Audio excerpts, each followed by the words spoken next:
하나님이 우리에게 주신 많은 선물들 가운데 정말 큰 선물 하나가 시간입니다. 여러분, 시간은 모든 사람에게 공평하게 동등하게 주어졌다는 측면에서 그 의미는 더 크다고 할 수 있습니다. 그래서 일반 동물들과는 다르게 사람은 시간에 관심을 가지고 있고 또 손목에다 시계를 차고 있습니다.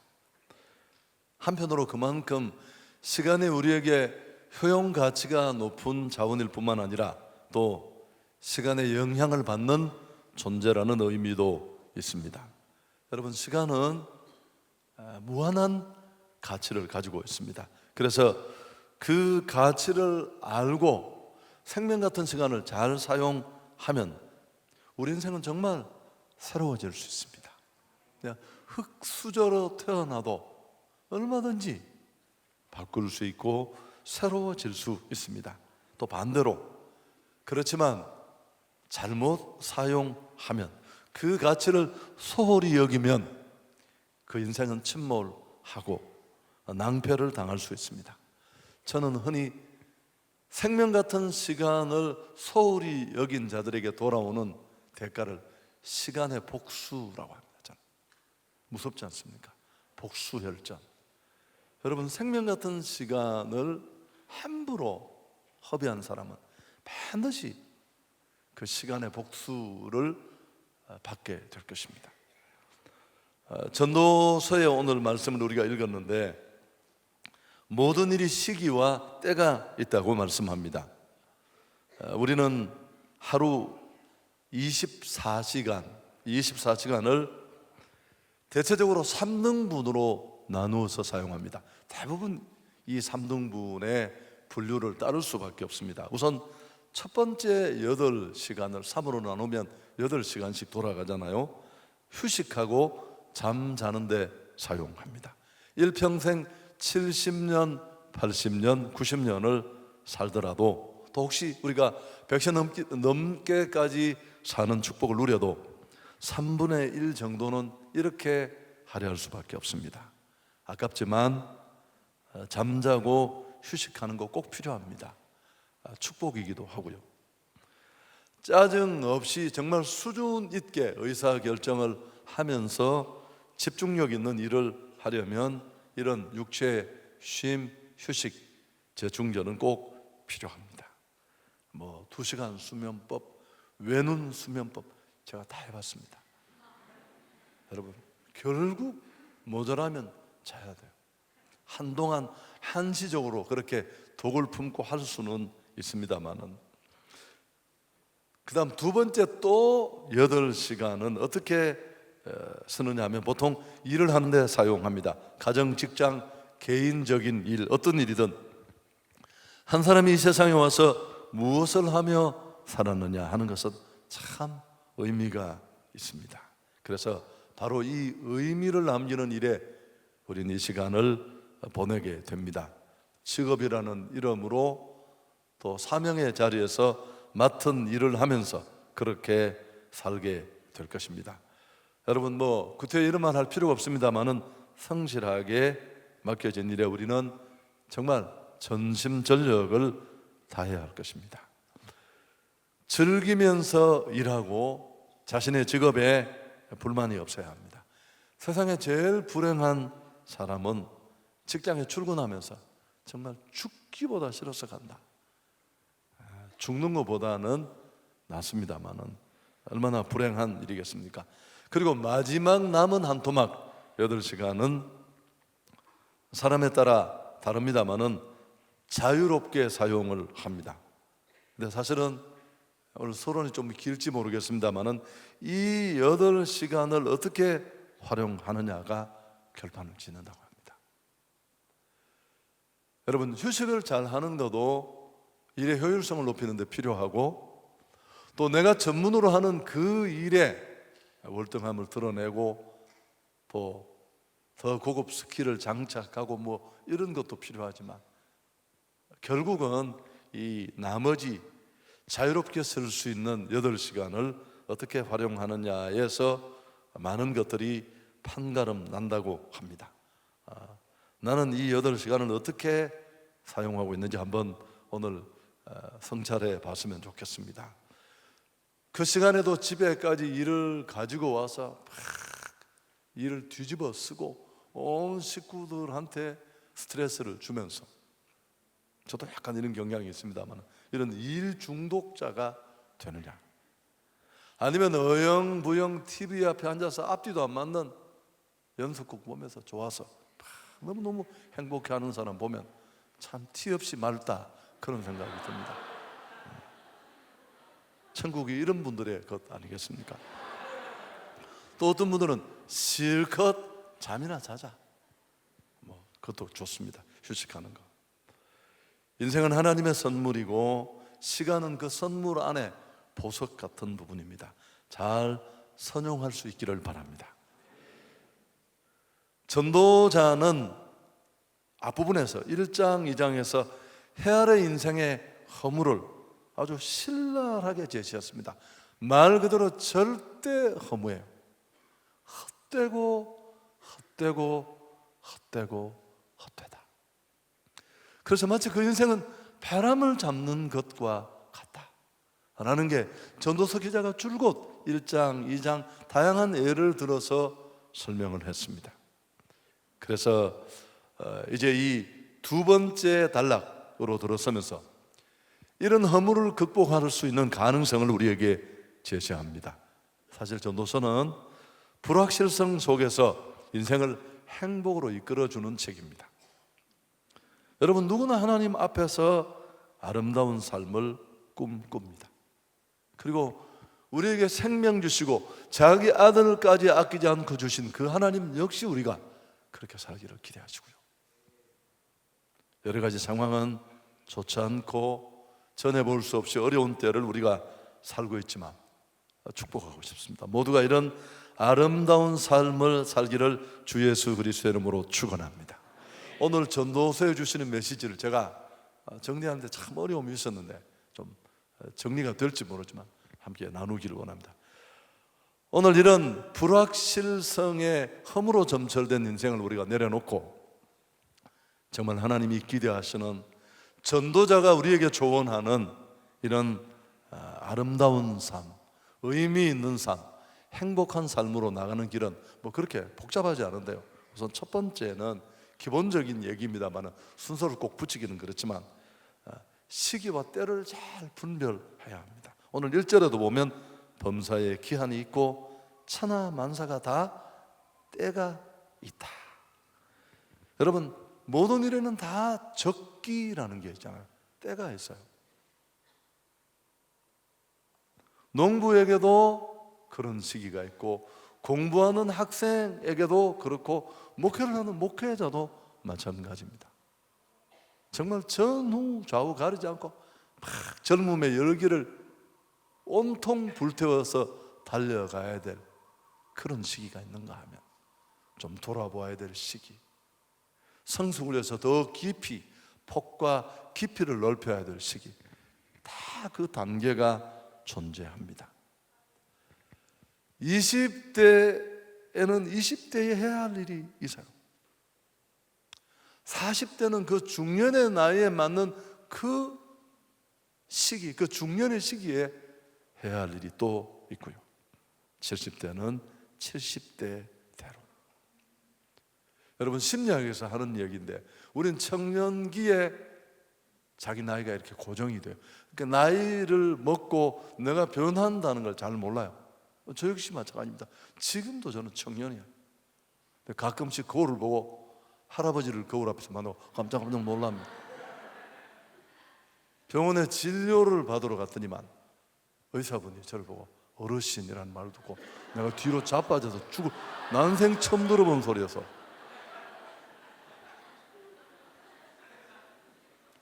여러분, 영원히 20대일 거라는 건 착각입니다. 영원히 내 나이가 지금 여기 이렇게 머물러 있을 것이라는 거 그렇지 않습니다. 그래서 제가 늘 그럽니다. 결혼을 하지 않는 분들, 하나님으로부터 혼자 살아도 될 것이라는, 독신의 은사를 받은 자 외에는 결혼해야 된다는 성경에 분명한 원리가 있는데 이걸 뻗대고 있는 젊은이들이 너무 많아요. 대의명분도 없으면서. 뭐 이유를 제가 잘 알 수는 없는데, 그럼 제가 꼭 해주는 얘기가 있습니다. 여러분, 여성이든 남성이든 그 나이에 가정에서 누려야 될 행복이 있어요. 30대, 40대, 20대. 그건 그 나이가 지나가면 끝이에요. 40에 결혼을 하는 것도 나쁘지 않지만 20에 30에 행복한 가정에서 누려야 될 행복은 다시는 없어요. 그건 돌아오지 않아요. 다 모든 일이 다 그렇습니다. 여러분, 봉사나 헌신도 마찬가지예요.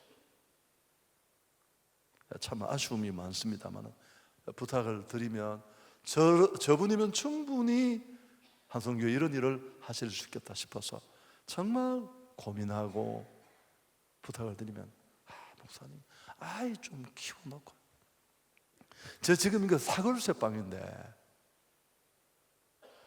사업이 조금만 궤도에 오르면, 여러분 아시죠? 그런 날 없습니다. 정말 후회할 수 있는 내용입니다. 제가 천번만번 이해도 되고 수긍도 되지만 하나님은 황금도 싫어, 다이아몬드도 싫어하죠. 그분이 이금 저금 다 좋아하지만 어떤 금을 좋아하신다고? 지금을 제일 좋아하죠. 오늘 헌신할 수 있기를 축복합니다. 지금 하실 수 있는 일을 하세요. 당신이 지금 은혜 받은 이 자리에서 내가 주를 위해 뭘 해야 할지, 그게 중요해요. 내가 내일 이야기하는 사람, 무서운 사람 한 사람도 못 만났습니다. 당수 8단 따면 그냥 안 되었다고. 당수 8단 하나도 안 무섭습니다. 2019년도도 여러분 이 때라는 말을 조금 더 곱씹으면 우리는 착실하게 잘 준비하면 좋겠습니다. 그러나 사실 이건 두 번째 이야기로 가기 위한 단계입니다. 더 중요한 건 모든 일에 시기가 있고 때가 있다는 건 너무너무 상식적인 교훈이지 않습니까? 성경은 그런 교훈에 머물지 않습니다. 그거로 허물을 뛰어넘지 못해요. 계획대로 뜻대로 안 되는 일 투성입니다. 아니 훨씬 더 많아요. 다반사니까요. 두 번째, 더 중요한 건 한번 따라하겠습니다. 하나님의 시간에 관심을 가져야 한다. 여러분, 오늘 여기 보면 2절에서 8절 사이에 이제 하나님의 뜻과 섭리 안에서 일어나는 여러 가지 일들을 얘기하는데 무려 7구절을 할애했습니다. 14가지씩 아주 셋들을 이루어서 긍정, 부정 이렇게 대꾸를 만들면서 28가지가 쏟아져 나옵니다. 날 때가 있으면 죽을 때가 있고, 심을 때가 있으면 뽑을 때가 있고, 치료할 때가 있으면 헐 때가 있고, 세울 때가 있으면 울 때가 있고, 웃을 때가 있으면 슬퍼할 때가 있고, 춤출 때가 있으면 돌을 던질 때가 있고, 돌을 거둘 때가 있고, 쭉 나와요. 구체적으로 살펴보면 먼저 죽고 사는 것이 나옵니다. 여러분, 출생하는 것, 죽음의 때 결정하는 거 우리 마음대로 하나도 되지 않아요. 철저하게 하나님의 손에 있는 시간입니다. 식물을 뽑고 심는 것, 우리 심으러 아니요, 심는 시기가 있어요. 추수하는 시기가 있어요. 농부가 생쇼를 해도 이 원리는 못 뛰어넘어요. 죽일 때, 치료할 때 하나님의 징계, 그 징계에 대한 위로, 치료와 회복, 그걸 상징적으로 말하는데요, 이건 역시 우리하고는 아무 상관이 없습니다. 징계를 하시는 분도 하나님이 그 시기를 결정하시고, 징계의 수위가 되었다 싶으면 다시 회복시키는 것도 하나님의 시간에 가능한 일인 줄 믿습니다. 그를 다시 원래 자리로 세워주시는 것도 그분의 일입니다. 할 때가 있고 세울 때가 있고, 왕궁과 궁전 다 배후에 하나님이 계십니다. 제가 교회 건축을 크게 몇 번 해봤잖아요. 절대 사람 뜻으로 되지 않아요. 절대. 그래서 교회는 무릎 위에 세워진다. 10일마다 현수막을 걸어놓고 제가 밤낮 없이 금식하고 철야하면서, 그래야지만 교회가 세워져요. 여러분, 근데 이 2절에서 8절까지 나오는 다양한 시기보다 정말 중요한 정보는 사실은 1절에 나와 있습니다. 다시 한번 1절을 보시면 같이 한번 읽습니다. 범사에 기한이 있고 천하 만사가 다 때가 있다. 전도자는 범사라는 말을, 이 구절을 그냥 띄워놓으십시오. 범사라는 말을 사용해서 삶의 모든 영역을 하나님이 주장하신다는 것을 의도적으로 강조했는데, 여기 기한이라는 때와 뒤에 나오는 때는 다른 때예요. 우리 성경으로는 구분되지 않지만 앞에 나오는 기한의 때는 크로노스라는 단어가 쓰이고요, 뒤에 나오는 때라는 단어는 카이로스라는 단어가 쓰여요. 둘 다 시간을 나타내는 단어지만 앞에 단어는 우리의 시간, 기간의 의미가 강합니다. 뒤의 시간은 하나님의 시간, 시점의 의미가 강하고요, 앞에 있는 게 일반적인 때를 말한다면 후자는 특별한 사건이 일어나는 결정적인 시간을 말합니다. 허무한 삶을 찍어내고 한계투성이인 인생, 아무것도 할 수 있는 일이 별로 없어요. 앞에 있는 이 항목에 비추어 봐도 그런 우리 인생이 빛나게, 행복하게, 아름답게 이 허물을 덜어내고 살아가려면 어느 시간에 마음을 두어야 되겠습니까? 내 생각, 내 시간이 아니라 하나님의 때에 마음을 두어야 할 줄 믿습니다. 결국 일은 그때 되는 거예요. 매일매일의 삶은 하나님의 도우심 있을 때 가능합니다.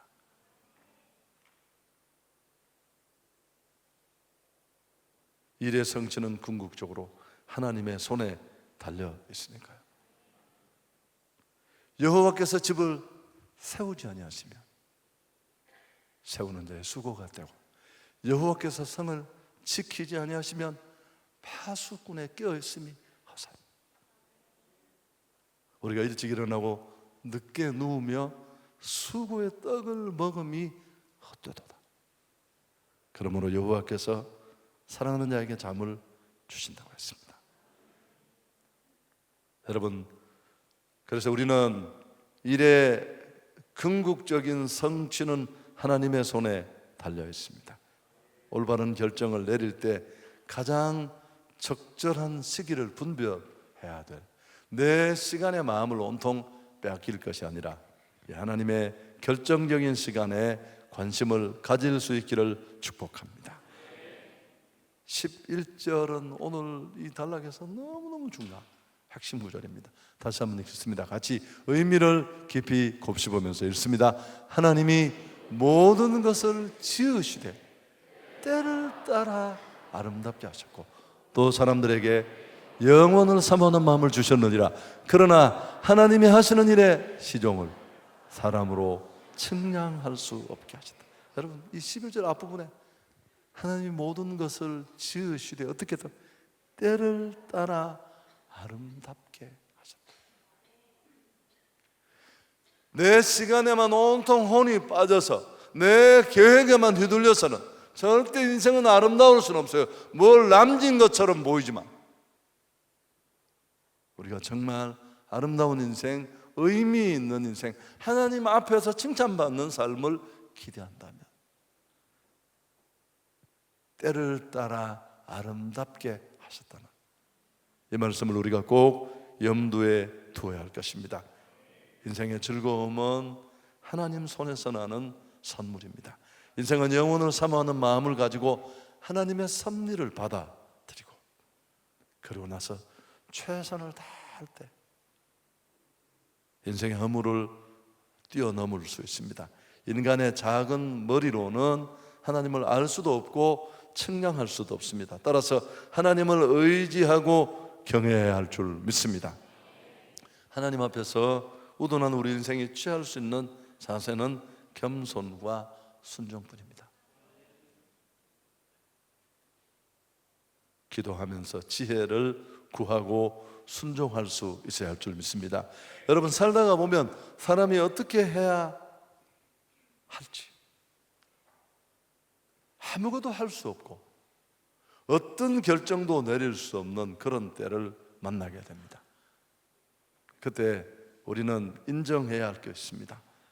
우리는 때를 알지 못하고 길도 알지 못하고 하나님이 정하신 때가 분명히 있다는 것을 알고 그 때를 우리가 기다려야 할 줄 믿습니다. 여러분, 신앙이 뭐라고 했습니까? 신앙이 기다리는 거예요. 그럼 소뚜껑 열고 지금 길에 굴러다니는 찐빵 아저씨들은 믿음이 없는 거예요. 성질이 급해서가 아니라 믿음이 없는 거예요. 하나님은 반드시 최고의 때, 최선의 방법으로 나를 인도하실 것이다. 이 확신이 왔다 갔다 하기 때문에 중간에 튀어나가는 거예요. 오늘 전도서 3장 9절 뭐라고 했습니까? 일하는 자가 그의 수고로 말미암아 무슨 이익이 있으랴. 좀 어렵지만 쉽게 설명하면 하나님이 정하신 때는 사람이 아무리 애쓰더라도 그게 시기가 왔다 갔다 하지 않는다는 거예요. 여러분, 이스라엘은 이른 비와 늦은 비라는 두 번의 비가 파종기 추수기에 딱 와야 돼요. 시기도 타이밍도 맞아야 되고 그 양이 딱 적절해야 돼요. 이 두 번의 비가 제때 정확한 만큼 오지 않으면 농부가 무슨 짓을 해도 곡식과 기름과 포도주 같은 정말 필요한 양식을 얻지를 못해요. 이게 가나안에 사는 방법이에요. 하늘을 쳐다보고 하늘이 물꼬를 더 주어야 살 수 있는 삶의 방식이에요. 지혜로운 사람은 열심히 내가 할 수 있는 일을 하지만 하나님의 시간이 결판된다는 사실을 알고 기다립니다. 그래서 기다린다는 것은 인내한다는 의미를 훨씬 뛰어넘어서 믿음의 또 다른 표현입니다. 믿지 못하면 못 기다려요. 군대 간 남자친구 뭐 어쩌다가 이런 얘기가 나왔는지 모르겠습니다만 대부분 고무신 거꾸로 신고 다 갑니다. 삶에는 하나님의 때가 있음을 인정할 수 있기를 바랍니다. 여러분, 기도 응답도 그래요. 긴 거는 10년이 더 걸려요. 사람 미치고 환장하는 말이 10년이지. 지금 숨이 턱턱턱 넘어가는데 이게 10년이 가보십시오. 남의 얘기니까 뭐 10년이 걸리든 그게 뭐 혹 50년이든 별 의미가 없는 것 같지만 절실함으로 순간순간 숨 넘어가는 사람에게는 너무 긴 시간이고 더 길 수도 있고요. 그렇지만 하나님은 반드시 응답하십니다. 믿음으로 기다리고 또 기다릴 수 있기를 바랍니다. 한 가지 더 주어진 일이 있다면 똑같은 얘기를 제가 나누어 설명했지만 우리는 항상 모든 일에 시기가 있다는 걸 알고 놓치지 마세요. 학교도 다닐 때 다니시고요. 막 할아버지가 되어서 막 수염이 바람에 날리는데 늦게 공부발을 받아가지고 막 여러분 참 멋있고 뭐 TV 한 번씩 인간 승리에 나오고 하지만 실제로 공부하는 데 가보면 그분 굉장히 힘들어요. 내가 총신 다닐 때 봤잖아요. 누가 레포트 내면 막 바람에 이 수염을 날리면서 이게 무슨 일인지 일단 분위기 파악이 안 되니까 뭐냐? 그럼 또 젊은 전도사님들이 다 도와주셔야 돼요. 뭐 그렇게 합력해서 또 공부하고 그렇게 하는데 어려움이 많으죠. 사업도 그렇고 나쁘지 않은 일인데 그러나 우리는 어디에 신경을 써야 된다고요? 그렇습니다. 늘 하나님의 일하심, 그 하나님의 시간에. 세 번째 하나는 일상 속에서 그런 일이 될 때까지 주어진 현실에 만족하는 겁니다. 22절 같이 한번 읽겠습니다. 그러므로 나는 사람이 자기 일에 즐거워하는 것보다 더 나은 것이 없음을 보았나니 이는 그것이 그의 몫이라. 여러분, 그러면 상황이 지금 이렇게 되어져 간다는 것을 안다면 우리가 보일 수 있는 반응은 딱 이거 하나뿐이에요. 지금 주어진 상황에 감사하고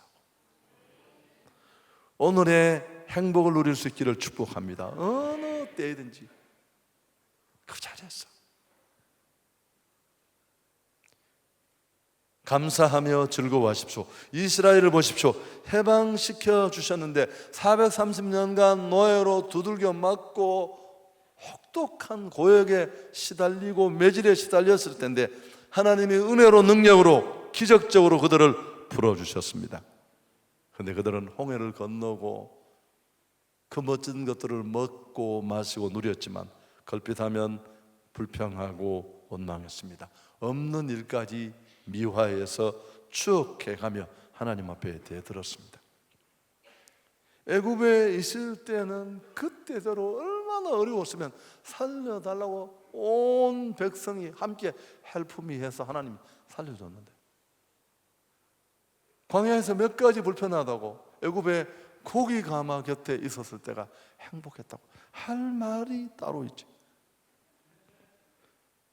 하나님 절대 못 참으실 수 있는 성격이죠.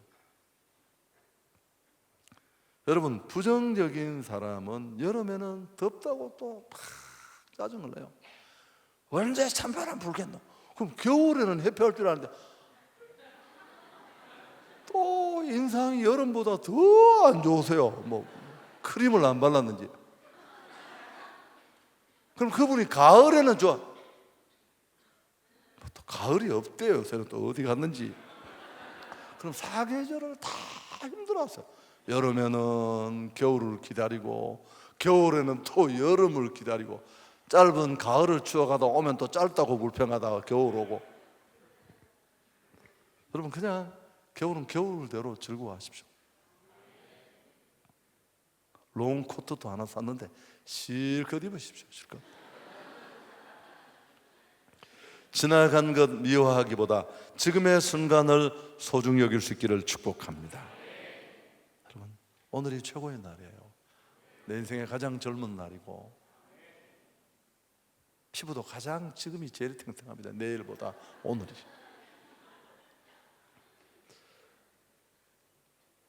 보람 있는 인생을 살기를 원하십니까? 허물을 물리치고 가치 있는 삶을 기대합니까? 주어진 현실에 만족하며 사는 것입니다. 폴 뚜루니에라는 분, 여러분 잘 아시죠? 영적 세계관을 가진 스위스의 정신과 의사입니다. 인간의 본성을 탐구하는 작가라는 별명도 가지고 있습니다. 뭐 최고의 찬사 아니겠습니까?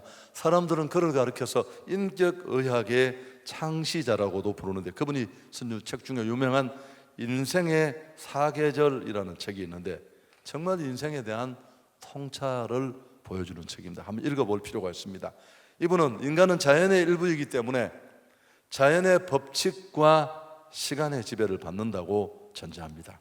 그렇지만 인간은 하나님의 형상으로 만들어진 존재이기에 자연적인 존재일 뿐만 아니라 동시에 영적 존재라고 말합니다. 당연한 얘기입니다. 그래서 다른 동물과 인간은 확연하게 구별된다고 했는데 지금부터 중요한 얘기를 합니다. 그래서 그는 우리가 타고난 성품이나 자연적 성품이 좋든지 나쁘든지 그건 별로 안 중요하대. 난 이 이야기에 굉장히 위로를 받았습니다. 제가 욱 하는 게 있으니까, 우리가 타고난 성품이나 자연적 성품이 좋든지 나쁘든지 그건 중요하지 않다. 그 타고난 성품을 하나님의 뜻에 맞게 사용하느냐 사용하지 않느냐가 중요하다고 했습니다. 그러면서 하나님 뜻에는 자연의 시간도 포함된다고 했습니다. 제가 이 얘기를 하려고 하는 거예요. 여러분, 우리는 하나님의 뜻을 다 얘기하는데 그 하나님의 뜻이라는 개념 속에는 시간도 포함이 된다는 거예요. 하나님이 원하시는 일을 행하는 것만 중요한 것이 아니라, 이게 제일 중요한 말입니다. 그분이 원하시는 일을 그분이 원하시는 때에 행하는 것이 중요하다. 야, 이런 얘기를 듣고도 아멘이 이쪽에서부터 안 나왔다는 건 설명하기 참 어려운 기로운 현상. 여러분, 그러니까 우리가 어떤 성품을 타고났느냐가 참 중요하지만, 그보다 더 중요한 것은 그 성품을 하나님의 뜻에 맞게 사용하느냐 그렇지 않느냐가 중요한데, 하나님의 뜻이라는 건 그 뜻 속에 시간의 개념도 포함되어 있다는 겁니다.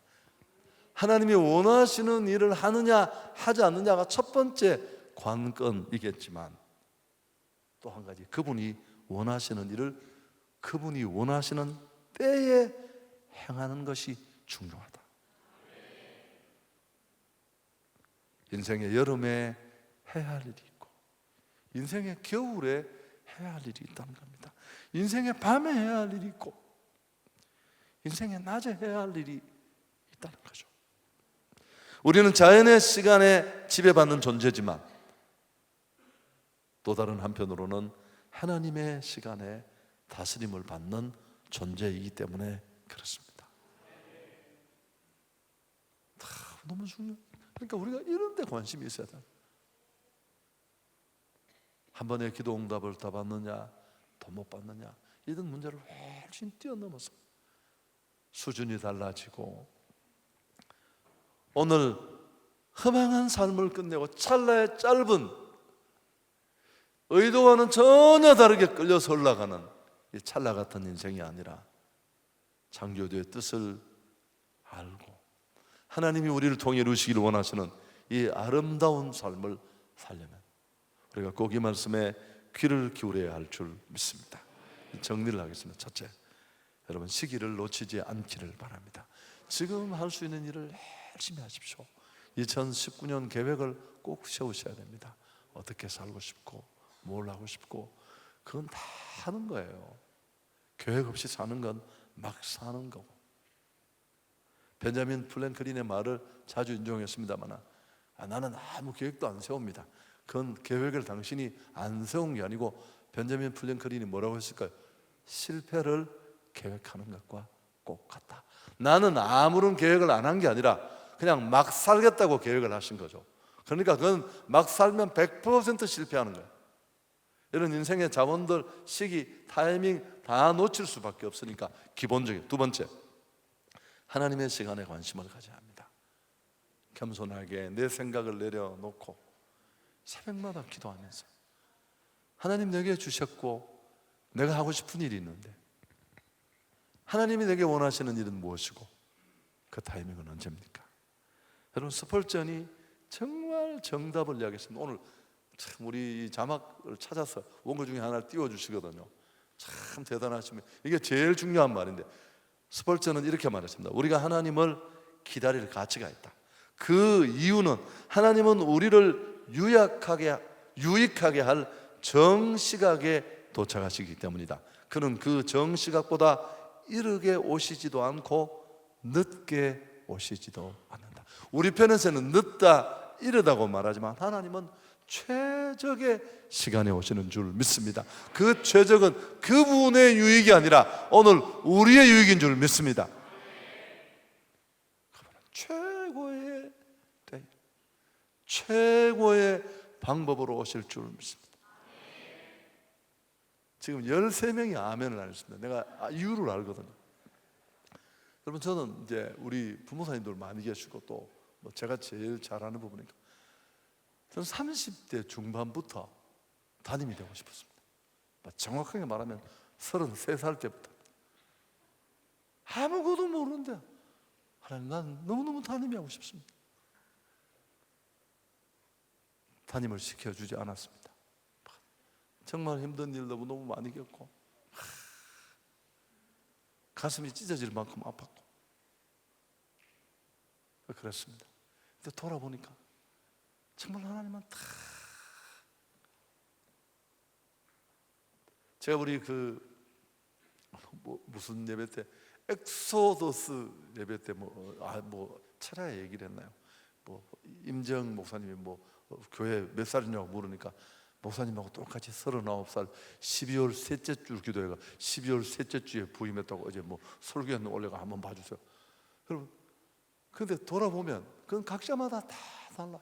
빠르고 늦고가 아니라 그냥 우리는 여전히 문제가 많은데 그렇게 잔불이라도 정리가 돼야지 제가 이렇게라도 서일 수 있는 나로서의 최적 길은 그분은 알고 계셨습니다. 여기 넣어서 갈고 저기 넣어서 다듬고 이 판에서 또 한 판 먹고 또 저기서 또 억울한 소리 들고 통곡하고 기분 좋은 날 별로 며칠 없었습니다. 참 돌아보면 이 하나님의 신실하심에 대한 신뢰가 있기를 축복합니다. 그리고 여러분, 지금 있는 이 일이 너무 소중합니다. 사람들이 우습게 보더라도 요셉을 보십시오. 그 누구도 주목하지 않더라도 오늘의 내 이 작은 이 모습, 지금 이 자리, 이 일, 이게 평생 나를 따라다녀요. 다 이미지를 만들고 하나님의 전광판에 점수를 주는 재료가 되고, 그래서 꼭 오늘 허망한 삶을 뒤로하고 전도서가 제시하는 이 아름다운 삶으로 나가는 축복이 우리 온 지체들에게 있기를 주의 이름으로 축복합니다.